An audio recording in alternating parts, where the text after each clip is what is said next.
Hello दोस्तों, मैं हूं हेमंत साहू। आप सभी का स्वागत है अजय साहू ऑनलाइन क्लासेस में। इस वीडियो में लेकर आए हैं सीएसईबी जूनियर इंजीनियर मैकेनिकल के लिए कोर्स और इस कोर्स का पहला सब्जेक्ट थर्मोडायनेमिक्स, जिसमें आज हम डील करेंगे बेसिक्स ऑफ थर्मोडायनेमिक्स और जीरोथ लॉ ऑफ थर्मोडायनेमिक्स। मैं हूं आपका तैयारी वाला दोस्त हेमंत साहू। इस ऑनलाइन पैकेज में लेकर आए हैं आपके लिए वीडियो और पीडीएफ के नोट्स के साथ में पूरा कोर्स, जिसमें आपको मिलेंगे डेमो मिलेंगे और साथ ही आप इन रिकॉर्डेड वीडियो को अनलिमिटेड टाइम्स देख सकते हैं। पीडीएफ नोट्स अवेलेबल होगा जहां से आप अच्छे से प्रिपेयर कर सकते हैं और यह अपने सुविधा अनुसार आप किसी भी समय 24/7 कभी भी देख सकते हैं। चाहे तो आप ऑनलाइन मोड पे भी जाकर इसे देख सकते हैं। अगर आपको किसी विषय पे डाउट होगा, कहीं पे कोई प्रश्न होगा, तो आप चैट के माध्यम से हमसे संपर्क कर सकते हैं। और इस पैकेज को कैसे लेना है, कितने प्राइस का होगा, ये सब अधिक जानकारी के लिए हम जल्दी वीडियो बनाने वाले हैं और आप चाहे तो इस नंबर पर 9399958991 पर संपर्क कर सकते हैं।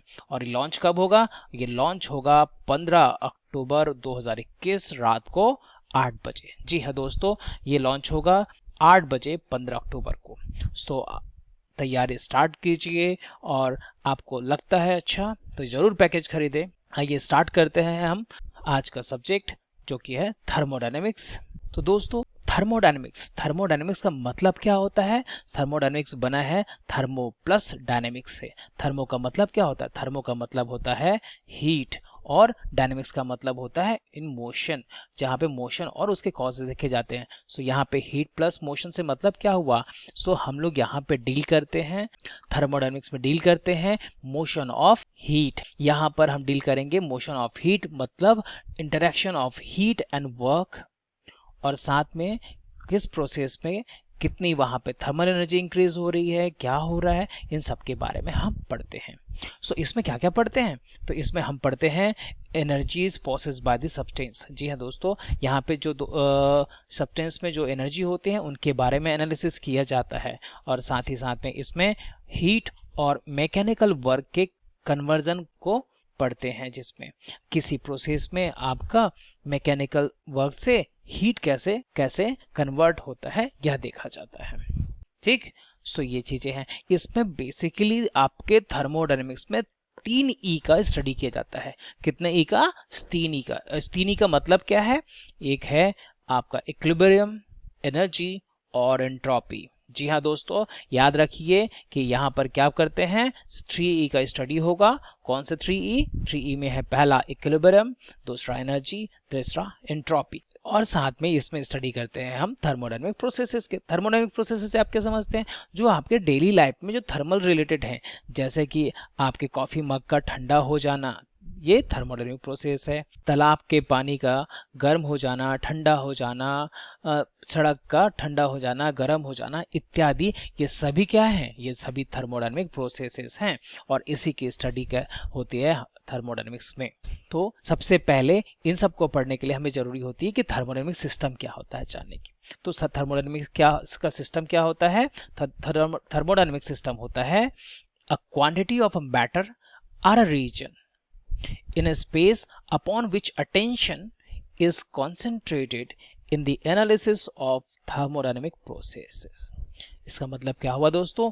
इसका मतलब ये हुआ कि यह कोई भी स्पेस हो सकता है, कोई भी रीजन हो सकता है जिस पे आप कंसंट्रेट करते हैं अपने थर्मोडायनेमिक प्रोसेस के एनालिसिस के समय। जी हाँ, यह आपके प्रॉब्लम पे डिपेंड करता है, ऑब्जेक्टिव ऑफ प्रॉब्लम पे डिपेंड करता है कि आप किसे सिस्टम मानना चाहते हैं।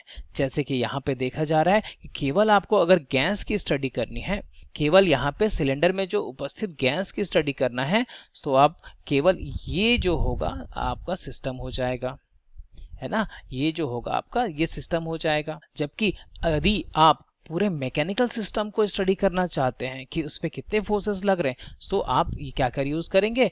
आप ये जो यूज करेंगे, मतलब ये पूरा आपका सिस्टम हो जाएगा। ये जो बड़ा वाला सेक्शन है वो आपका पूरा का पूरा ये हो जाएगा सिस्टम। हाँ, केवल अगर आप मैकेनिकल सिस्टम के लिए चाहते हैं, सिर्फ उसमें ये कनेक्टिंग रॉड के लिए अगर देखना चाहते हैं कि उसमें क्या लोड हो रहा है, तो इसका ये हो जाएगा आपका सिस्टम। तो सिस्टम डिफाइन कैसे होगा, वो होगा प्रॉब्लम के ऑब्जेक्टिव से। क्लियर है दोस्त? अब बात करते हैं कि सिस्टम के साथ में और क्या चीजें होती हैं। सो आपने ये तो देख लिया कि जो इस डॉटेड लाइन के अंदर में है दैट इज कॉल्ड सिस्टम, जिसपे हमारा पूरा अटेंशन होता है। ये तो हो गया। अब ये जो सिस्टम के अलावा जो बाकी सभी चीजें हैं वो कहलाती है सराउंडिंग। जी हाँ, everything external to the system is called surroundings to or environment. So ये जो चीजें हैं बाकी इस गैस के अलावा, ये पिस्टन क्या है, ये सराउंडिंग है, ये वेट क्या है, सराउंडिंग है, ये कंटेनर का वॉल क्या है, सराउंडिंग। और अब जो आपके सराउंडिंग और सिस्टम को जो सेपरेट करने वाला जो इमेजिनरी पार्ट हो सकता है या रियल पार्ट हो सकता है, and that is called boundary. The system is separated from the surrounding by this system boundary. Clear है? तो बाउंड्री क्या है, थर्मोडायनामिक बाउंड्री बोलेंगे या फिर नॉर्मल बाउंड्री बोलते हैं। ये क्या चीजें हैं, ये रियल भी हो सकती है या इमेजिनरी भी हो सकती है, जहां जो आपके सिस्टम को और सराउंडिंग को सेपरेट करती है। और यह साथ में मूविंग भी हो सकता है या फिर फिक्स्ड भी हो सकता है। जैसे कि ये पिस्टन मूव कर रहा है ना, ऊपर जा रहा है, सो कंटिन्यूअसली आपका ये जो लाइन होगा बाउंड्री का वो भी अब जाएगा ना, क्योंकि आपका जो गैसेस है वो भी एक्सपेंड करते जाएंगे यहाँ पर। तो ये चीजें हैं, तो यहाँ पे मूविंग भी हो सकता है। फिक्स कंटेनर के केस में ये फिक्स्ड हो जाएगा। और साथ ही साथ में यूनिवर्स क्या चीज है, सो यूनिवर्स होता है सिस्टम और सराउंडिंग को अगर एक साथ एनालिसिस किया जाए, ये पूरा का पूरा जो भी चीज है ये सबको किया जाए, सो क्या कहलाएगा, ये कहलाएगा यूनिवर्स। क्लियर है दोस्तों? तो एक बार फिर से रिपीट कर देते हैं, सिस्टम क्या है, सिस्टम वो है जहां पे आप कॉन्सेंट्रेट करते हैं जहां अपने एनालिसिस में, ठीक। और सराउंडिंग क्या है, other than the system is called surrounding. और जो सिस्टम और सराउंडिंग को सेपरेट करती है वो है सिस्टम बाउंड्री। अब बात करते हैं थर्मोडायनामिक सिस्टम के टाइप्स की। तो वहां थर्मोडायनामिक सिस्टम जो होता है बेसिकली तीन आपने पढ़ा होगा, क्लोज सिस्टम, आइसोलेटेड सिस्टम और ओपन सिस्टम। तो इसको अगर ब्रॉडली क्लासिफाइड किया जाए और समझा जाए तो हम थर्मोडायनामिक सिस्टम को दो भागों में डिवाइड कर सकते हैं। एक होता है कंट्रोल मास सिस्टम और दूसरा होता है control volume system. Control mass system का मतलब होता है यहाँ पे आपका जो गिवन मास है वो कांस्टेंट रहेगा, यहाँ पे मास चेंज नहीं होगा। मास चेंज नहीं होगा इसका मतलब वहां पे मास का भी एक्सचेंज नहीं होगा, मास का एक्सचेंज नहीं होगा, मास का एक्सचेंज नहीं होगा, ठीक है। तो मतलब आप जो भी गिवन सिस्टम है वहां से मास बाहर नहीं जाएगा, मास बाहर नहीं जाएगा। क्लियर है? जबकि दूसरा है कंट्रोल वॉल्यूम सिस्टम का मतलब होता है आपका वॉल्यूम कंट्रोल है, सिस्टम का वॉल्यूम कंट्रोल रहेगा, मतलब वॉल्यूम फिक्स हो जाएगा पर मास चेंज हो सकता है, मास चेंज हो सकता है। बेसिकली आप जो पढ़ते हैं अभी तक क्या पढ़े थे, क्लोज सिस्टम, आइसोलेटेड सिस्टम और ओपन सिस्टम, है ना। तो इस पर डिटेल में देखते हैं। आप जो इसमें डायग्राम की मदद से देख पा रहे हैं कि यहाँ पर क्या होगा, आपका मास फ्लो नहीं होगा पर हीट का फ्लो हो सकता है। आप हीट जो है, वर्क जो है वह सिस्टम के अंदर जा भी सकती है, बाहर भी जा सकती है, इन और आउट जा सकती है, बट मास का ट्रांसफर नहीं होगा। ऐसे सिस्टम को कहते हैं क्लोज सिस्टम। आइसोलेटेड सिस्टम वो सिस्टम होता है जहां पे ना मास का ट्रांसफर होता है ना आपके एनर्जी का ट्रांसफर होता है, इसमें एनर्जी जो रिमेन्स इन द सिस्टम होगा, ठीक। थर्ड जो ओपन सिस्टम है, ओपन सिस्टम में क्या होगा कि आपका हीट का एक्सचेंज तो होगा ही होगा, हीट या फिर वर्क या फिर कहूं एनर्जी का एक्सचेंज होगा। एनर्जी का एक्सचेंज का मतलब वह सिस्टम को दी भी जा सकती है और सिस्टम से ली भी जा सकती है। साथ ही साथ में इसमें मास भी आपका एक्सचेंज होगा, मतलब सिस्टम बाउंड्री से मास क्रॉस करेगी अंदर या बाहर दोनों पे। तो यही चीजें आपके लिए यहाँ पे रिटर्न में लिखा हुआ है ना। सो इसमें क्या है, क्लोज सिस्टम वो सिस्टम है जिसमें नो मास ट्रांसफर, मतलब इसमें मास का ट्रांसफर नहीं होता है। ठीक। हाँ, बट एनर्जी का ट्रांसफर हो सकता है, बट एनर्जी का ट्रांसफर हो सकता है कैसे, इन और आउट दोनों, अंदर और बाहर वो जा। सो बाउंड्री जो होगी वो फिक्स और मूविंग दोनों हो सकती है इसमें। जैसे कि एग्जांपल के लिए पिस्टन विद द सिलेंडर है, पिस्टन सिलेंडर अरेंजमेंट होगा यहाँ पर, सो इस तरीके से है। सो यहाँ पे क्या होगा, यहाँ पे मास का फ्लो नहीं होगा, ये जो मास गैस होगी वो यहीं पे रहेगी, एक्सपेंड होगा, कंप्रेस होगा, जो भी यहीं पे होगा। क्लोज वेजल भी हो सकता है, सेम वैसी, है ना। सो ये चीजें हो गई। अब बात करते हैं ओपन सिस्टम की। ओपन सिस्टम क्या होता है, जिसमें मास का ट्रांसफर होता है, जिसमें मास का ट्रांसफर होता है, और दूसरी चीज इसमें एनर्जी का ट्रांसफर हो सकता है, बिल्कुल हो सकता है। सो यहाँ पे एनर्जी आपकी इन और आउट हो सकती है, एनर्जी इन और आउट हो सकती है, वर्क इंटरेक्शन हो सकता है। बट ओपन सिस्टम वो सिस्टम है जहां पर क्या होगा, मास का इनलेट भी होगा और मास आउटलेट भी होगा, साथ ही साथ में इसमें हीट भी आपकी ट्रांसफर होगी। क्लियर है। इसमें भी सेम वही कि बाउंड्री जो होंगे मूविंग और फिक्स हो सकते हैं। जैसे एक एग्जांपल के लिए आपका कॉफी मग हो गया, है ना, कॉफी मग में है आपके यहाँ कॉफी रखी है, ये ठंडी हो रही है, तो ये इवेपोरेशन के टाइम पे यहाँ से मास भी एक्सचेंज होता है। बॉयलर हो गया जहाँ पे स्टीम कंटिन्यूसली बनते रहती है और वहां से वो आउट होते रहता है। ठीक है, ये चीजें हो गई है। सामने आप एग्जाम्पल भी देख पा रहे हैं कि ओपन सिस्टम क्या है ना। यहाँ पे देखिए कॉफी में किस तरीके से भाप की मदद से पूरा आपका मास ट्रांसफर किया जा रहा है, जबकि उसी में आप अगर ढक्कन लगा देंगे वो क्लोज सिस्टम बन गया। कैसा बन गया, क्लोज सिस्टम बन गया। बात करते हैं थर्ड की। थर्ड है आइसोलेटेड सिस्टम। आइसोलेटेड सिस्टम में क्या होगा, जैसे हमने अभी कुछ देर पहले बताया था कि इसमें मास ट्रांसफर नहीं होता, ना ही इसमें हीट ट्रांसफर होता है ना। ये चीजें इसमें भी ये बाउंड्री आपकी फिक्स्ड और मूविंग दोनों हो सकती है। और ये इसका एग्जाम्पल है आपका सामने दिख रहा है जो ये है फ्लास्क, है ना। जो इंसुलेटेड थर्मस होता है तो इसमें इंसुलेशन के कारण क्या होगा, इसमें इंसुलेशन के कारण इसमें कोई भी एनर्जी ट्रांसफर तो नहीं हो पाएगा, और चूंकि ये क्लोज है इसलिए यहाँ पे मास ट्रांसफर भी पॉसिबल नहीं है, एनर्जी ट्रांसफर भी पॉसिबल नहीं है। मतलब जब दोनों ट्रांसफर नहीं होगा, no mass transfer no heat transfer, तो that is called isolated system. Next बात करते हैं प्रॉपर्टीज ऑफ द सिस्टम। हम बात करेंगे प्रॉपर्टीज ऑफ द सिस्टम्स की। अब सिस्टम तो आपने समझ लिया है, सिस्टम आपने समझ लिया है कि सिस्टम क्या होता है, सिस्टम के प्रकार क्या होते हैं, ये तो जान लिया। अब सिस्टम को डिफाइन करने के लिए वी नीड द पैरामीटर्स।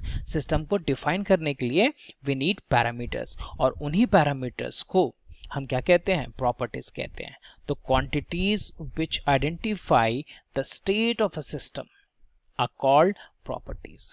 बात समझे दोस्तों कि किसी सिस्टम के स्टेट को डिफाइन करने के लिए जो पैरामीटर्स की जरूरत पड़ती है उन्हें हम क्या कहते हैं, उन्हें कहते हैं प्रॉपर्टीज। क्लियर है। जैसे कि अब इसमें बहुत सारे होते हैं और उसमें भी हमने कैटेगरी दिखाई है, कैटेगरी बताई है कि मैकेनिकल प्रॉपर्टीज। इसमें मैकेनिकल प्रॉपर्टीज में आपके बहुत सारे आ जाएंगे, जैसे कि यंग इलास्टिक कांस्टेंट्स होते हैं, बल्क मॉडुलस होते हैं, है ना, कंप्रेसिबिलिटी होता है, ये सभी क्या होते हैं, ये मैकेनिकल प्रॉपर्टीज होते हैं। थर्मल प्रॉपर्टीज क्या होते हैं, जैसे कि डेंसिटी, टेम्परेचर, वॉल्यूम, प्रेशर, है ना, ये चीजें होते हैं। केमिकल प्रॉपर्टीज भी बहुत सारे होते हैं, बायोलॉजिकल प्रॉपर्टीज भी होते हैं, पर हमें किस में फोकस करना है, हमें फोकस करना है थर्मल प्रॉपर्टीज पर। ठीक, तो हम थर्मोडायनेमिक्स में केवल किस में डील करेंगे, थर्मल प्रॉपर्टीज पे। तो थर्मल प्रॉपर्टीज जो कि आपके डेंसिटी, टेम्परेचर, वॉल्यूम, प्रेशर है इत्यादि, इन्हें दो भागों में वर्गीकृत किया गया है, दो भागों में क्लासिफाई किया गया है। कौन कौन से, तो कौन कौन से, तो पहला है एक्सटेंसिव प्रॉपर्टीज और दूसरा है इंटेंसिव प्रॉपर्टीज। कौन कौन से दो टाइप हो गए प्रॉपर्टीज के, इंसेटिव प्रॉपर्टीज और दूसरा एक्सटेंसिव प्रॉपर्टीज। सिंपल वे में बोला जाए, extensive properties are those property which depends on the mass, जो कि सिस्टम के मास पर डिपेंड करती है। कैसे डिपेंड करती है, तो आपको एग्जांपल से समझते हैं। जैसे कि यहाँ पे देखिए एक ग्लास में पानी भरा हुआ है, ठीक है, तो इसका वॉल्यूम मान लेते हैं V है। तो इसे अगर मैंने कुछ पानी पी लिया और वह पानी का लेवल यहाँ से घटकर यहाँ पर हो गया, तो अब बताओ कि इसका जो वॉल्यूम होगा, तो क्या दोनों का वॉल्यूम सेम है या अलग अलग है ना। तो मान लेते हैं कि ये 1 लीटर है, ये 1 लीटर है, तो क्या ये 1 लीटर बचा रहेगा, नहीं। मान लो ये 0.5 हो गया, मैंने आधा पी लिया है, तो ये 0.5 लीटर हो गया। सो वॉल्यूम यहाँ पे क्या हो गया, कम हो गया है। तो ये मास के कारण है। अगर पूरा पी लिया तो यहाँ पे वॉल्यूम कितना हो गया, ये हो गया 0। वॉल्यूम कितना हो गया, 0 हो गया पानी का। ठीक है, सो ये चीज समझ के होगे। सो यहाँ पे अगर देखोगे तो वॉल्यूम कैसे हो रही है, मास के साथ में चेंज हो रही है ना, तो दैट इज कॉल्ड कि ये मास डिपेंडेंट है। एनर्जी कैसा होगा, एनर्जी इसमें कंटेंट होगा, सो इतने मास में तो ज्यादा होगा। सेम एनर्जी की बात करूं तो वो इतने मास में क्या होगा, कम हो जाएगा, अभी जीरो हो जाएगा। सो एनर्जी भी कैसे डिपेंड करती है, मास पर।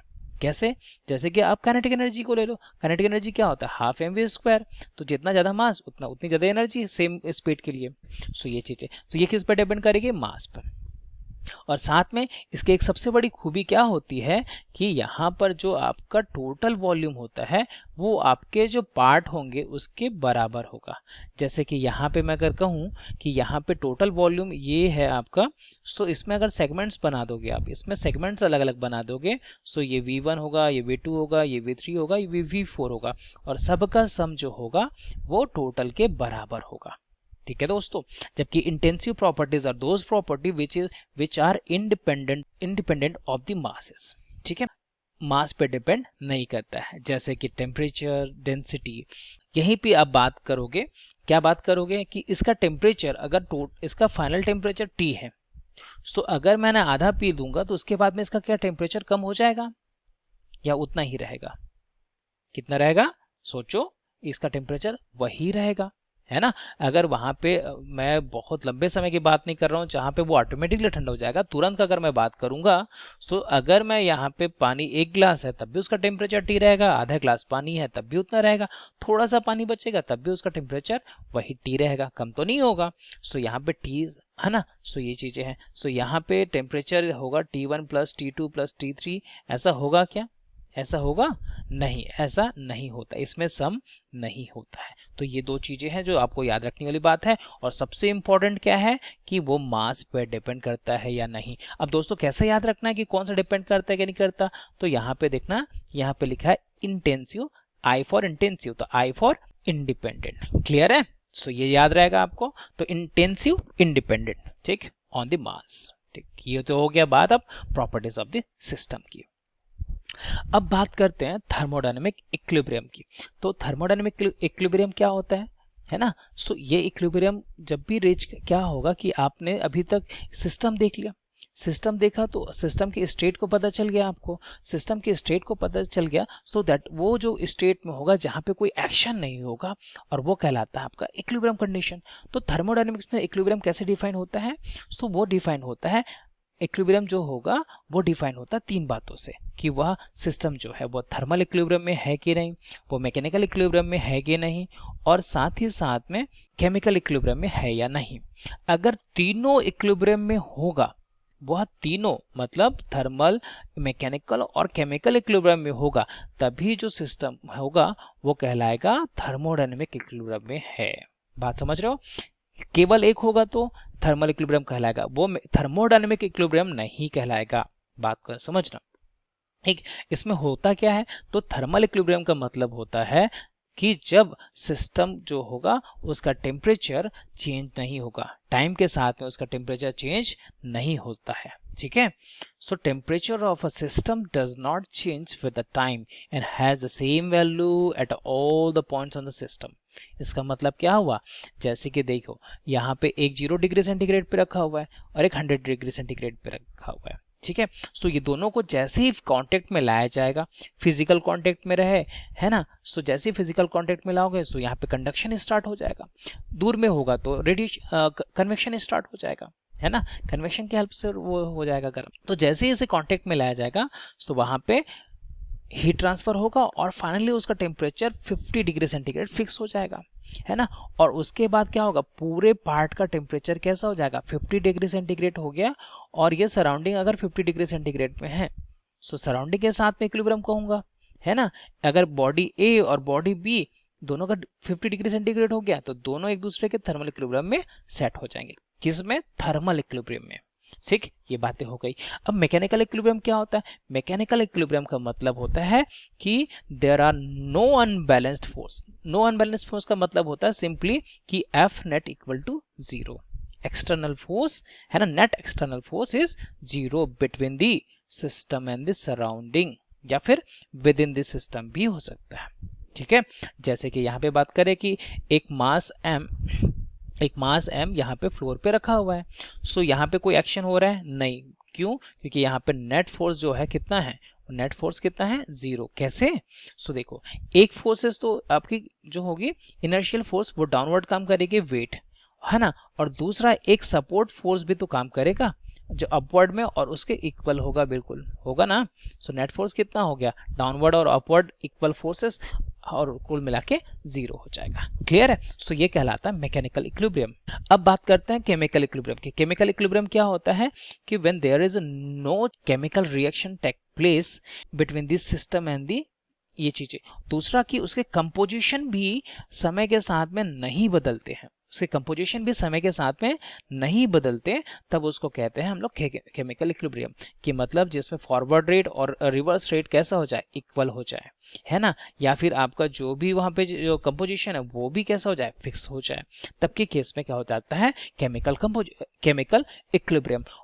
और दोस्तों जब ये तीनों इक्विलिब्रियम रीच हो जाएंगे तब उस स्टेट को कहते हैं हम लोग थर्मोडायनेमिक इक्विलिब्रियम। आगे बढ़ते हैं, अब बात करते हैं थर्मोडायनेमिक स्टेट क्या है। तो थर्मोडायनेमिक स्टेट क्या है कि when all the properties of a system have a definite value, है ना, एक डेफिनेट वैल्यू में रीच करे और वह चेंज ना हो, the system is said to exist in a definite state, है ना। जैसे कि क्या होता है, जैसे कि मान लो यहाँ स्टेट 1 की बात करेंगे, स्टेट 1 में आपका pressure P1, volume V1, temperature T1 fix हो जाता है, और ये वैल्यूज की एक फिक्स वैल्यू एक स्टेट को डिफाइन करती है। क्लियर है?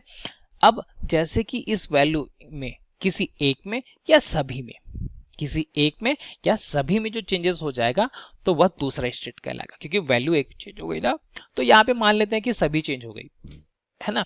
जैसे कि सेकेंड स्टेट में पहुंचेंगे तो क्या हो जाएगी, प्रेशर की, वॉल्यूम की, टेम्परेचर की एक नई वैल्यू आ जाएगी, तो एक नया स्टेट हो जाएगा।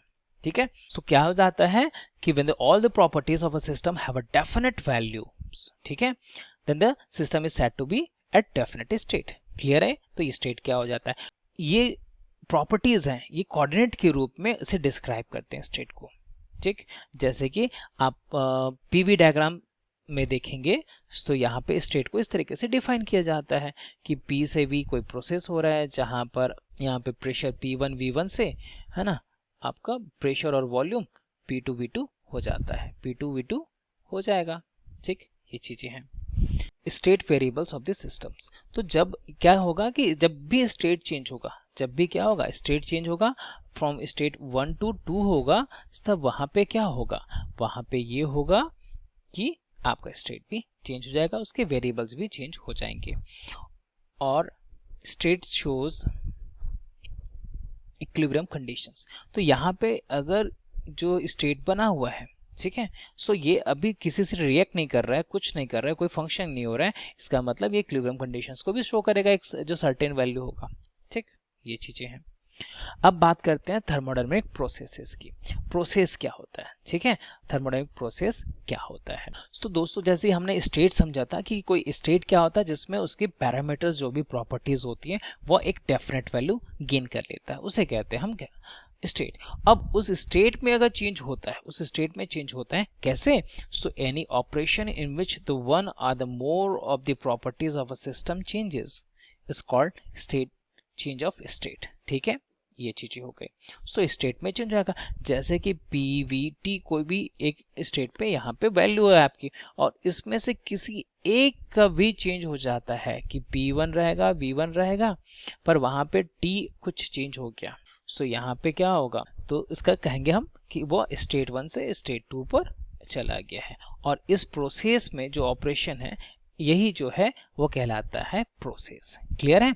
तो succession of state passes through the during a change of state is called path। क्या कहलाता है दोस्तों, path of the change। ठीक है, path of the change।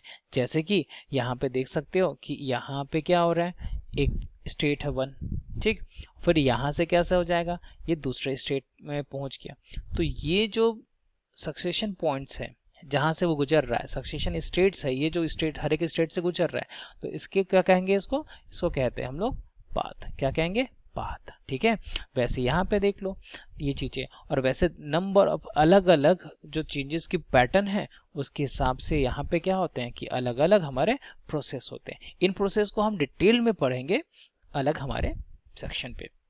Isobaric का मतलब होता है constant pressure process, isothermal process का मतलब होता है कांस्टेंट टेम्परेचर प्रोसेस, एडियाबैटिक का मतलब होता है एक रिलेशन होता है, ये चीज है।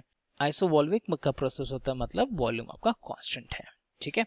ये चीजें हो गई है कि when the path is completely specified the change of state is called process. Path जो होगा वो कंप्लीटली स्पेसिफाइड होगा तब वो प्रोसेस कहलाएगा। क्लियर है? तो प्रोसेस कब कहलाएगा? जब ये पाथ स्पेसिफाइड होगा तब वो प्रोसेस कहलाता है। जैसे कि अभी हमने देखा कि constant pressure process, constant temperature process, या फिर isothermal process, adiabatic process, constant volume process, isobaric process, ये सभी चीजें। अब बात करते हैं कि थर्मोडायनेमिक साइकिल क्या होता है। थर्मोडायनेमिक साइकिल क्या होता है कि जब चेंजेस जो होंगे, है ना, जब चेंजेस एक स्टेट से दूसरे स्टेट में गया, पहला कि स्टेट 1 से स्टेट 2 गया, और वापस स्टेट 2 से वह अपने इनिशियल स्टेट पे अगर आ जाएगा इस तरीके से, तो उसे क्या कहेंगे? इसे कहेंगे हम साइकिल कंप्लीट हुआ। जब क्या होगा कि फाइनल स्टेट और आपका इनिशियल स्टेट आइडेंटिकल हो जाए, दोनों सेम हो जाए, तो क्या कहलाएगा? वह साइकिल कहलाएगा। अब दोस्तों ये तो पॉसिबल नहीं है कि किसी एक प्रोसेस में वापस आ सके, तो इसके लिए क्या चाहिए? कम से कम 2 प्रोसेस चाहिए। सो क्या चाहिए कि साइकिल जो होगा उसमें 2 या 2 से ज्यादा प्रोसेसेस होंगे। जैसे कि यहाँ पे देख पाओगे कि यहाँ पे कितने हुए कि वो 1 2 से 2 जाता है, फिर 2 से 3 दूसरा प्रोसेस, और 3 से 1 तीसरा प्रोसेस। तो इस तरीके से 1 2 3 प्रोसेस को मिलाकर एक साइकिल बनता है, जिसमें 3 प्रोसेस को मिलाकर एक साइकिल बनता है। साइकिल में और भी ज्यादा प्रोसेसेस हो सकते हैं, पर कम से कम कितना होगा?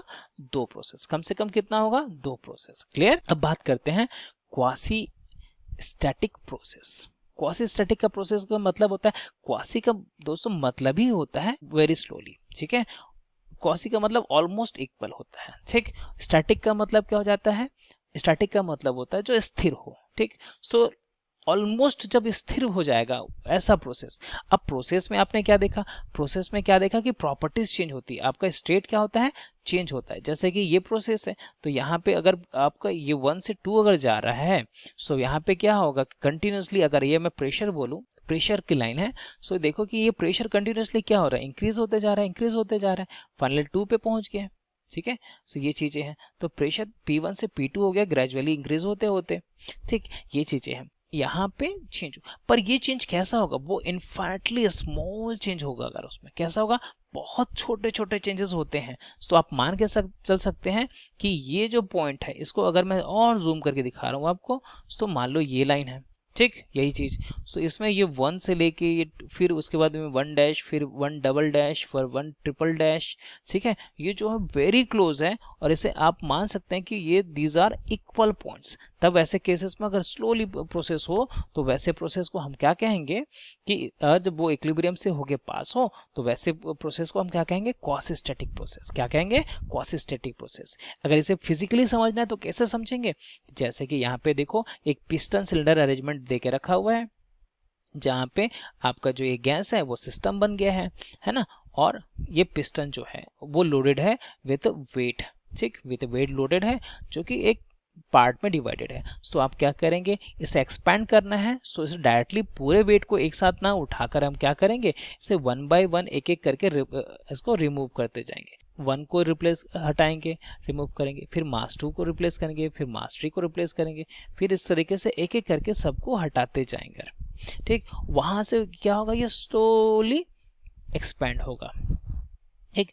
और ऐसे प्रोसेस को कहते हैं हम लोग क्वासी स्टैटिक, कहते हैं क्वासी स्टैटिक प्रोसेस, ठीक। अब यहीं से बनता है आपका रिवर्सिबल और इनरिवर्सिबल प्रोसेस, रिवर्सिबल और इनरिवर्सिबल प्रोसेस। सो जो रिवर्सिबल प्रोसेस देखा जाएगा कि वह प्रोसेस जो रिवर्स करने पर, किसी प्रोसेस को अगर ये 1 से 2 चल रहा है, तो उसे अगर रिवर्स कर दिया जाए, उसे रिवर्स कर दिया जाए, तो उसमें कोई भी चेंज ना मिले, कोई भी एक्सटर्नल चेंज ना मिले, तो that is called reversible process. Irreversible process जिसको इन्वर्ट करने पर, जिसको इन्वर्ट करने पर वहां पे सेम इफेक्ट ना मिले, तो that is called irreversible process. तो जितने भी रिवर्सिबल प्रोसेस होते हैं उसे हम एक्चुअली वो क्वासी स्टैटिक प्रोसेस माना जाता है। ठीक है, एक्चुअल में रिवर्सिबल प्रोसेस पॉसिबल नहीं हो पाता है। तो आइए दोस्तों, हम अभी तक जितने पढ़े हैं उसमें से क्वेश्चंस कर लेते हैं कि जो हमारे एग्जाम में पूछे जाने वाले कुछ क्वेश्चंस इस टॉपिक से रिलेटेड देखते हैं। पहला क्वेश्चन है, a definite area or a space where some of the thermodynamic process takes place is known, वह इस एरिया या फिर स्पेस क्या कहलाता है जिसमें थर्मोडायनेमिक प्रोसेस होता है। तो जैसे कि हमने डेफिनेशंस में पढ़ा था, तो आपको आंसर अभी तक समझ में आ गया होगा। जी हाँ, इसका आंसर है थर्मोडायनेमिक सिस्टम। जी हाँ, बिल्कुल। तो option A is the correct answer, thermodynamic system, है ना। बाकी ऑप्शंस क्या है, साइकिल, अच्छा साइकिल तो नहीं होता। साइकिल क्या होता है, दो या दो से अधिक प्रोसेस से मिलकर बना होता है, उसे हम साइकिल कहते हैं। प्रोसेस क्या होता है, चेंज ऑफ स्टेट होता है। और थर्मोडायनेमिक लॉ बिल्कुल नहीं हो सकता भाई, ये तो लॉ है, वो तो स्पेस और रीजन पूछ रहे हैं। ठीक, अब बात करते हैं क्वेश्चन नंबर 2 पर। An open system is one in which, अब ओपन सिस्टम में क्या होता है, अब जैसे ही आप क्वेश्चन पढ़ोगे तुरंत रिमाइंड हो जाना चाहिए कि ओपन सिस्टम वो सिस्टम है जो ओपन है फॉर मास फ्लो, और जब मास जाएगा बाहर, सो मास तो अपने साथ में एनर्जी तो लेके जाएगा ही जाएगा, है ना। तो मास भी जाएगा, एनर्जी भी जाएगा। तो ऑप्शंस देख लो बस अब, है ना। Heat and work crosses the boundary of the systems but the mass of the working substance does not, है ना। तो जैसे ही मास डज नॉट बोल दिया तो भैया बोल दो आप कि ये ऑप्शन कैसा है, गलत है। क्लियर है, mass of the working substance crosses the boundary but the heat, ऐसा तो पॉसिबल ही नहीं हो सकता है। मास जाएगा मतलब हीट तो जाना ही पड़ेगा, ठीक है, एनर्जी जानी ही पड़ेगी। Both heat and work as well crosses the boundary, हाँ ये सही लगा, है ना। दोनों हीट और वर्क और साथ में मास भी ट्रांसफर करेगा, तो बिल्कुल this is the right answer. ये चीजें हो गई आपकी। ठीक, आगे बढ़ते हैं क्वेश्चन नंबर 3 पर। इसमें क्या बोला गया कि in an extensive property of a thermodynamic system, है ना, इसमें से कौन सा है, मतलब एक्सटेंसिव प्रॉपर्टी क्या होती है ये पूछना चाह रहा है। तो एक्सटेंसिव प्रॉपर्टीज में क्या होगा कि उसमें ऑप्शन है एक्सटेंसिव हीट इज ट्रांसफर्ड, ऐसा तो नहीं होता है, वो तो प्रॉपर्टी है केवल, है ना। ज्यादा हीट ट्रांसफर हो रहा है, ऐसा नहीं है। ज्यादा वर्क डन होगा, ऐसा तो नहीं है, है ना। इसमें ज्यादा एनर्जी यूज हो रहा है, बिल्कुल नहीं, ऐसा तो कुछ भी नहीं है। एक्सटेंसिव प्रॉपर्टीज और those properties which are dependent on mass only, है ना। सो ये चीजें बात हो गई है। सो इसमें से ऑप्शन तो कुछ भी सही नहीं है, तो नन ऑफ दिस करेक्ट होगा। ठीक, अब अगला बात करते हैं क्वेश्चन नंबर 4। उसमें क्या पूछा गया है, which of the following is a extensive property of thermodynamic system. तो दोस्तों आपको मैं यहाँ पे बताना चाहूंगा कि जनरली ये क्वेश्चन बहुत बेसिक से लेवल पे आते हैं, जहाँ पे आपके पूछे जाते हैं कि वेरियस जो आपके प्रॉपर्टीज होंगे, है ना, उसमें से आपको आइडेंटिफाई करना होता है कि कौन सी प्रॉपर्टी एक्सटेंसिव है, कौन सी प्रॉपर्टी इंटेंसिव है। सो यहाँ पे क्वेश्चन में क्या पूछा गया, इंटेंसिव प्रॉपर्टीज, कौन सी वो प्रॉपर्टीज जो कि मास डिपेंडेंट है। अब बताओ कि इसमें से कौन कौन से हैं। क्या प्रेशर मास डिपेंडेंट होगा, नहीं। क्या टेम्परेचर मास डिपेंडेंट होगा, नहीं। वॉल्यूम मास डिपेंडेंट है, हाँ वॉल्यूम है। अब डेंसिटी सर हाँ है, तो कैसे, अब बताओ कि ये होता है m/v होता है ना। तो आप बोलोगे सर उनके फॉर्मूला में भी क्या है, मास है, तो ये मास तो मास पे डिपेंड तो कर रहा है ना। सो नहीं दोस्तों, आप गलत होंगे, मास पे डिपेंड नहीं करता, डेंसिटी मास पे डिपेंड नहीं करता। कैसे, अब बताओ कि जैसे ही आपका मास चेंज होगा, अगर यहाँ अगर कोई लिक्विड है फिल और उसे आप क्या कर दो, उसके आधा कर दो, तो उसका क्या हो गया, मास भी आधा हो जाएगा, है ना। मास आधा हो गया तो साथ ही साथ में उसका वॉल्यूम भी आधा हो गया, देखो, है ना। सो यहाँ पे इसको क्या करोगे, इसका रेशियो तो कांस्टेंट ही रहेगा, रहेगा ना। अगर दोस्तों ऐसा नहीं होता तो आप इसमें से एक बूंद ले लेते, एक बूंद अगर कोई ले लोगे इस लिक्विड का, तो क्या उसकी चेंज हो जाएगा, नहीं, उसका डेंसिटी वही रहेगा जो इस पूरे फ्लूइड का है। ठीक है, सो इसलिए density is an intensive property, ये चीज जरूर याद रखना, density is a intensive property. तो आंसर इज वॉल्यूम। ठीक, अब क्वेश्चन नंबर 5 की तरफ बढ़ते हैं, जिसमें पूछा गया है which of the following is an intensive property of a thermodynamic system. ठीक है, पिछले क्वेश्चन में एक्सटेंसिव पूछा गया था, इसमें क्या पूछा गया, intensive. Intensive I for independent, है ना, जो मास पर डिपेंड नहीं करता है। ठीक, अब जैसे कि पिछला आंसर तो हमारा वॉल्यूम था, तो ये तो नहीं होगा, है ना, मास खुद है अपने आप में, तो ये तो नहीं होगा, और एनर्जी हमने पढ़ा है, ये भी नहीं है, तो आंसर इज टेम्परेचर। टेम्परेचर क्या है, मास पे डिपेंड नहीं करता है। ठीक, next question, the specific volume of system is an fill in the blanks property. तो आपको पूछ रहा है कि कौन सी प्रॉपर्टी है वो, है ना, एक्सटेंसिव प्रॉपर्टी है या इंटेंसिव प्रॉपर्टी। साथ में आपको ऑप्शन भी देके रखा है, मैकेनिकल और केमिकल। अब स्पेसिफिक वॉल्यूम जो है, वॉल्यूम जो होती है ना बेटा, वो होती है थर्मल प्रॉपर्टी है, ठीक है, सो मैकेनिकल प्रॉपर्टी और केमिकल तो नहीं है। अब दूसरा उसमें भी बात करेंगे एक्सटेंसिव और इंटेंसिव का। सो अब ये बताओ कि जो स्पेसिफिक वॉल्यूम क्या होता है। स्पेसिफिक वॉल्यूम ही आपके डेंसिटी तो है, ये वॉल्यूम डेंसिटी है, वॉल्यूम डेंसिटी। सो क्या हो जाएगा, पर यूनिट मास। तो आपके पर यूनिट मास पे जो वॉल्यूम होगा उसके बारे में बात कर रहे हैं। सो ये क्या हो जाती है, ये हो जाती है intensive property, independent of the mass. ठीक, सो ये चीजें हो गई। सो आइए, सो अब हम बढ़ते हैं नेक्स्ट टॉपिक की तरफ, जो कि है जीरोथ लॉ ऑफ थर्मोडायनेमिक्स। क्या है, जीरोथ लॉ ऑफ थर्मोडायनेमिक्स। सो क्या होता है, सो इस लॉ के हिसाब से जो क्या होता है हम ये देखते हैं। लॉ का स्टेटमेंट कहता है कि when a body A is in thermal equilibrium. Thermal equilibrium का मतलब समझ गए होंगे, अभी हमने देखा है कि जब temperature equal with a body B, with a body B, when a body A is in thermal equilibrium with a body B and also separately बोल रहे है ना, separately कैसे, मतलब A, जैसे कि यहाँ पे देख पा रहे हैं कि बॉडी A और बॉडी B क्या होंगे, थर्मल इक्विलिब्रियम में होंगे। कैसा होंगे, थर्मल इक्विलिब्रियम में, मतलब इसका टेम्परेचर और इसका टेम्परेचर बराबर हो गया, क्या हो जाएंगे, बराबर। इसका T है तो इसका भी TA होगा। और सेपरेटली का मतलब देखो, इसमें से कोई मतलब नहीं है, ए और सी भी, है ना, with a with a body C. यहाँ भी आपका टेम्परेचर अगर इसका टी ए है तो इसका भी क्या हो जाएगा, टी ए हो जाएगा, है ना, क्योंकि यहाँ भी वो थर्मल इक्विलिब्रियम में है। तो उस केस में क्या होगा, then the B and C will be in thermal equilibrium with each other. So अगर दोनों में कोई रिलेशन नहीं है यहाँ पर बी और सी में, तब भी दोनों में हम जीरोथ लॉ से कह सकते हैं कि ये भी थर्मल इक्विलिब्रियम में होगा। क्यों, जबकि इसका टेम्परेचर टी ए है तो इसका भी टेम्परेचर टी ए है, तो दोनों कैसे हो गए, बराबर है, मतलब ये भी थर्मल इक्विलिब्रियम में हो गए। सो यही है स्टेटमेंट आपका जीरोथ लॉ का। क्या होगा कि when a body A is in thermal equilibrium with a body B, है ना, and separately with a body C, then body B and C will be in thermal equilibrium with each other. So यहाँ पे अगर अब बताइए, so ये क्या चीज होगी, आपको समझ में आ गया कि ये दोनों अगर सेम टेम्परेचर पे है, ये दोनों सेम टेम्परेचर पे है, तो इन दोनों का भी टेम्परेचर कैसा होगा, सेम होगा, होगा ना। तो अब बताओ कि इसका टेम्परेचर आपको नोन है ना, मान लो 20 डिग्री सेंटीग्रेड है। अब ये टेम्परेचर को मैं इसको बॉडी को बोल रहा हूँ कि B is in thermal equilibrium with A, सो इसका भी टेम्परेचर कितना हो जाएगा, 20 डिग्री आ गया ना। तो इस तरीके से आप बता सकते हैं कि इस बॉडी का टेम्परेचर कितना है इस नियम से, है ना। सो ये जो नियम है वही डिपेंड करता है आपके टेम्परेचर को। तो zeroth law defines the temperature, ठीक है। तो यही क्वेश्चन कई बार पूछा गया है, कई एग्जाम में पूछा गया है, तो बहुत बेसिक चीज है, आपको याद रहना चाहिए कि temperature is defined by which law, तो दैट इज जीरोथ लॉ।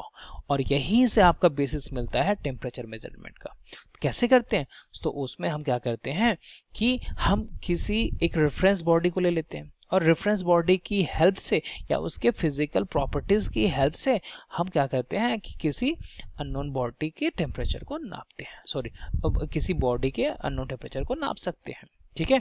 और वो जो प्रॉपर्टी यूज होता है and that are called thermometric property, ठीक है, थर्मोमेट्रिक प्रॉपर्टीज। क्लियर। अब बात करते हैं टेम्परेचर मेजरमेंट की। तो टेम्परेचर मेजरमेंट कैसे करते हैं, तो टेम्परेचर मेजरमेंट क्या होता है कि किसी बॉडी के टेम्परेचर को मेजर करने के लिए हम रेफरेंस सिस्टम का यूज करते हैं, तो उसमें different type of scale use करते हैं, ठीक है। तो temperature measurement is done by scaling change in any thermal properties, change in thermal property को हम स्केल करते हैं। जैसे कि कौन कौन से प्रॉपर्टी, वॉल्यूम हो सकता है, प्रेशर हो सकता है, या फिर बाकी चीजें हो सकती हैं। और इन प्रॉपर्टीज को क्या कहेंगे, इसको कहेंगे थर्मोमेट्रिक प्रॉपर्टी, ठीक है। और उसमें जो चेंज होता है, अब उसके स्केलिंग करने का मतलब क्या हुआ कि इसके 1 यूनिट चेंज होने पर टेम्परेचर कितना चेंज होता है, ये हम देख लेंगे, ठीक है।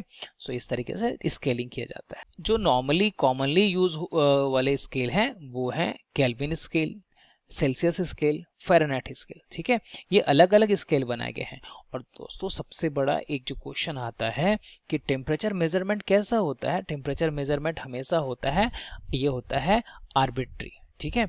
तो आर्बिट्री चूजन वैल्यू होता है ये, ठीक है, आर्बिट्री। तो आप चाहो तो अपना स्केल बना लो, हाँ यूज कोई नहीं करेगा अलग बात है, बट चाहो तो आप अपना स्केल बना सकते हो, जैसे केल्विन ने बनाया, सेल्सियस ने बनाया, फ़ारेनहाइट ने बनाया। आप भी अपना फलाना स्केल नाम रख सके एक बना लो, हाँ यूज कोई नहीं करेगा भाई आपके स्केल को, क्योंकि ये बड़े बड़े साइंटिस्ट किसी मेथड से और किसी कन्वीनियंस के हिसाब से आपके स्केल को डिजाइन किए हैं, ठीक। पर होती कैसी है, आर्बिट्री होता है, ये चीज ध्यान रखना। रैंडमली किसी एक वैल्यू को चूजन मान लिया गया, इसको 0 है करके, ठीक। उनके कुछ बेसिक्स है वो देख लेते हैं कि उसके क्या क्या फायदे हैं। सो केल्विन स्केल, सेल्सियस स्केल और फ़ारेनहाइट स्केल में आपको कन्वर्जन के लिए भी पूछा जाता है, तो कन्वर्जन के लिए भी आपको ध्यान रखना होगा कि ये फॉर्मूला होता है C/5, where the C stands for Celsius scale, F stands for Fahrenheit scales, K stands for Kelvin, ठीक है। सो ये चीजें हैं, फॉर्मूला आपको मदद करेगी इसको कन्वर्ट करने में। जैसे कि सेल्सियस को फ़ारेनहाइट में कंप्लीट करना है कन्वर्ट, तो आप इन दोनों का यूज करो। सेल्सियस को फ़ारेनहाइट में करना है तो इन दोनों का यूज करो, ठीक है। इस तरीके से ये चीजें हो गई। अब बात कर लेते हैं तीनों स्केल के लिए अलग अलग।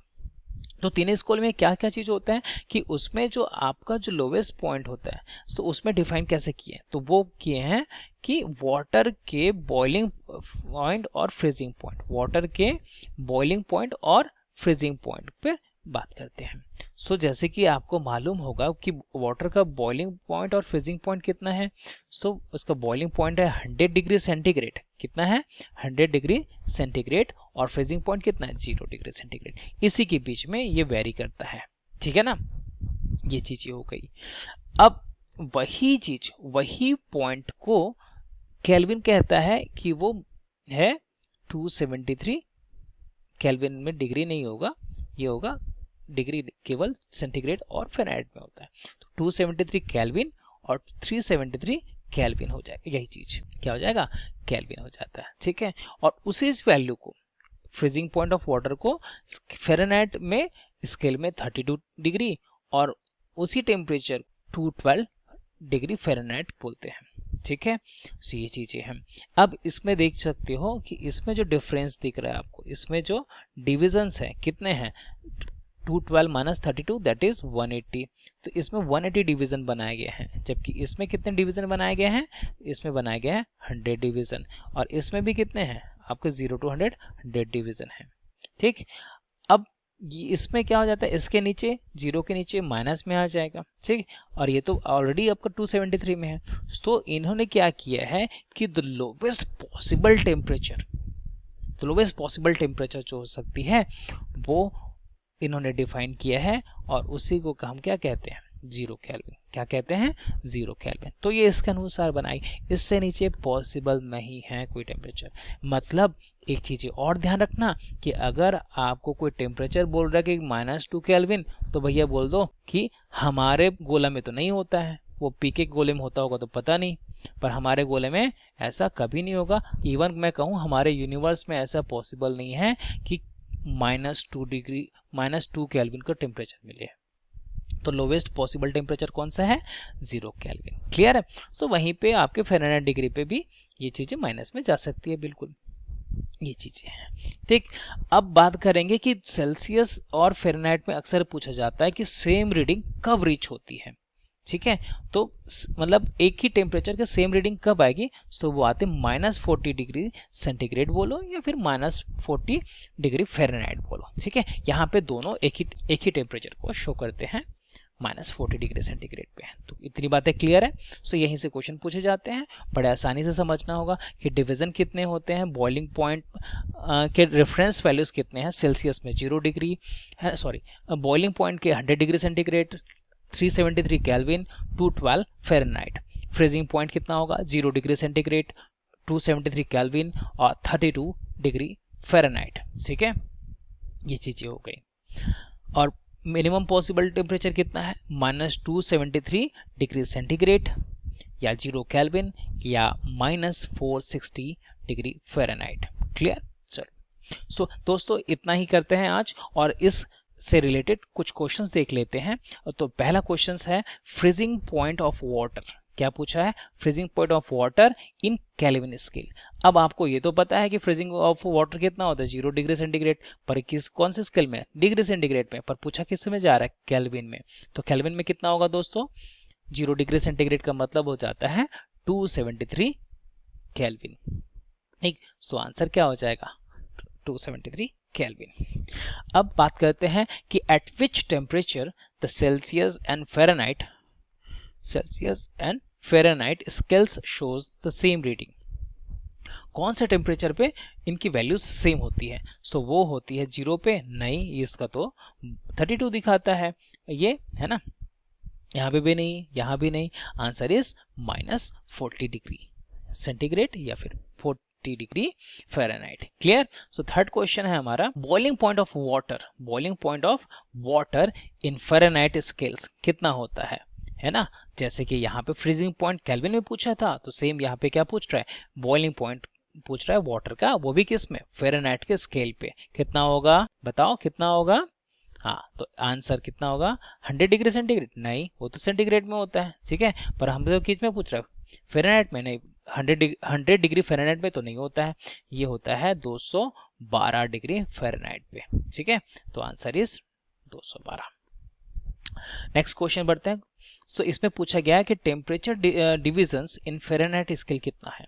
सो जैसे कि आपने देखा था कि रीडिंग आपकी 32 डिग्री से 212 डिग्री तक जा रहा था फ़ारेनहाइट में। सो इसमें डिवीजन कितने हो गए थे, इसमें डिवीजन हो गए थे 180। क्लियर है?